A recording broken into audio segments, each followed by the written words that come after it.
এখনকার স্পোর্টসে বাঙালি খুব কম দেখা যায়, ক্রিকেট হোক বা ফুটবল হোক। সেখানে আপনি বাঙালি হয়ে ছখানা চ্যানেল পার করেছেন, কি বলবেন আগামী বাঙালি যারা স্পোর্টসে উঠে আসবে? তো অ্যাকচুয়ালি বাঙালিরা কিন্তু অ্যাচিভমেন্ট করছে না তা নয়। হ্যাঁ, সংখ্যাটা অবশ্যই পুরো মানে কমছে আগের থেকে। হয়তো সেই অ্যাচিভমেন্টটা আসছে না, কিন্তু আমার মনে হয় কোথাও একটা ল্যাক হচ্ছে। পলিসি হতে পারে, সেটা ইনফ্রাস্ট্রাকচার হতে পারে। এখানে আমি অবশ্যই গভর্নমেন্টকে তো বলবই যে এটার জন্য এগিয়ে আসতে। আর যারা এরকম কর্পোরেট বডি রয়েছে তাদেরকেও এটা বলা যে আমাদের বাঙালিরা কিন্তু অনেক ট্যালেন্টেড। শুধু ট্যালেন্টটাকে সামনে আনার জন্য আমাদের সবার হেল্পের প্রয়োজন। যদি সে হেল্পটা পায়, অবভিয়াসলি আমরা কিন্তু শাইন করবো। সেখানে দেখা যায় যে যেখানে ক্রিকেট ফুটবল এতটা এগিয়ে, মানে যেখানে ইন্ডিয়া ক্রিকেট অনেকটা এগিয়ে, ফুটবল একটু কমে, কিন্তু সেখানে টেবিল টেনিস হোক বা সুইমিং হোক বা ব্যাডমিন্টন হোক অনেকটাই পিছিয়ে, মানে অতটা দেখা যায় না, অতটা লাইমলাইট হয় না। এই জায়গায় কি বলবেন? এটা আমি নিজে ভুক্তভোগী। কোথাও রাগ হয় অনেক সময়, কিন্তু আবার এটা ভাবি এটাও তো প্রসেস একটা। আর সামহাও আমাদের এটা দায়িত্ব নেওয়া যে আমরা এরকম অ্যাচিভমেন্ট করব যে যাতে আমরা সেই মিডিয়ার যে কভারেজটা সেটা আমরা পেতে পারি। তার সাথে সাথে অবশ্যই যারা মিডিয়া পার্সন রয়েছে, যারা মিডিয়া হাউস রয়েছে, তাদেরকেও রিকোয়েস্ট করা যে শুধু ক্রিকেট নয়, আমাদের দেশকে কিন্তু গর্বিত করছে আরও অনেক স্পোর্টস ইভেন্টস। তাদেরকেও প্লিজ আপনারা সামনের দিকে আনুন, কারণ ওটাও মোটিভেট হয় আমাদের জন্য। অলিম্পিকে দেখা যায় যে যেখানে শুটিং এ মেডেল আনছে মেয়েরা, তারপর ব্যাডমিন্টনে মেয়েরা মেডেল আনছে, অনেক জায়গায় জায়গায় দেখা যায়, কিন্তু সেখানে সুইমিং এ না মেন্স বা ওমেন্স আনতে পারছে না মেডেল। ওই জায়গায় খামতিটা কোথায় রয়েছে? এটা একটা সায়েন্টিফিক কজ রয়েছে। আমাদের বডি টাইপ, মানে আমি অ্যানথ্রোপোমেট্রি পার্সপেক্টিভ থেকে বলছি, আমাদের বডি টাইপ কিন্তু শর্ট সুইমিংয়ের জন্য নয়। এটা আমি অনেকবার বলেছি। আমরা কিন্তু লং ডিস্টেন্সের জন্য আমরা বেস্ট। যদি আমরা এখন ইন ফিউচার আমাদের অলিম্পিক্সে কিন্তু 5K 10K ইনক্লুড হবে, তো আমার মনে হয় সেখানে সম্ভাবনা আছে।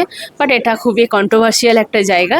বাট যদি বলি, হ্যাঁ, স্ট্রাকচার আমাদের নেই, একটা ভালো পুল ইনফ্রাস্ট্রাকচার যেটা বলে, মানে ইন্টারন্যাশনাল লেভেলের সেটা আমাদের বড়ই অভাব।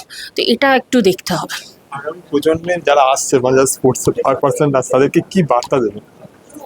খুব কষ্ট করতে হয়, কারণ পড়াশোনাতে কি হয়, আমি সারা বছর না পড়ে 1 মাস পরে কিন্তু আমি পরীক্ষা পাশ করতে পারি।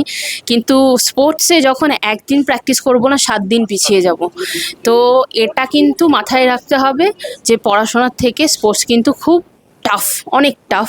কিন্তু এটা এমন একটা জায়গা, যখন ওই ইন্ডিয়াকে রিপ্রেজেন্ট করার হয়, বা শুধু ইন্ডিয়া অনেক পরে, যখন তুমি তোমার শহরকে রিপ্রেজেন্ট করবে, দেশকে, ওই যে প্রসেসটা, যেটা মানে শহর থেকে দেশ, এই প্রসেসে কিন্তু নিজেকে যেমন নিজের প্রতি একটা গর্ববোধ হয়, আর সবার প্রতি একটা গর্ববোধ হয় যে আমি এদেরকে রিপ্রেজেন্ট করছি। এটা একমাত্র স্পোর্টস থেকেই পাওয়া যায়।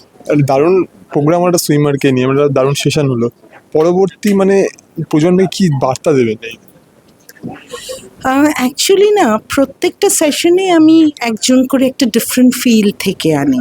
অ্যাজ ফরেস্ট অফিসিয়ালস বলো, কোনো কর্পোরেট কালচার থেকে, and we had ladies from the UAE countries as the education minister.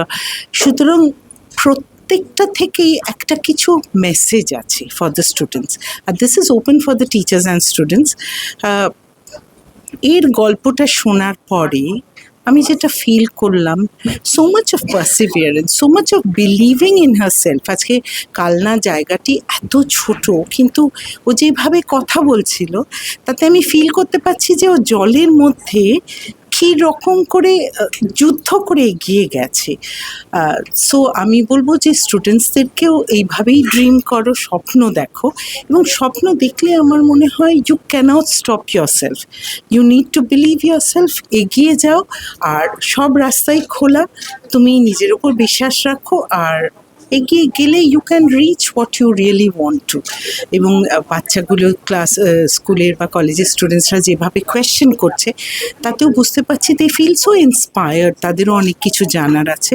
So it's basically an opportunity বা platform way you get a chance to meet such eminent people and learn from their journeys. এটাই আমার main